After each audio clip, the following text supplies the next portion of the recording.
Ayan guys, yung asawa ko, oh, busy siya sa ginagawa niyang ilaw.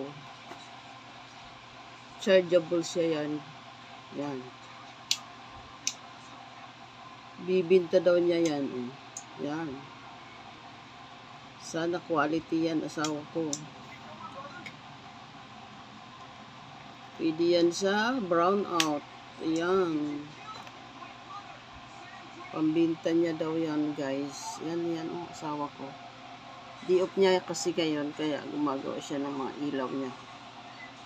Pambinta niya. Ganun kasipag ang aking asawa. Hanggat kaya niya, ginagawa niya yan. Yan.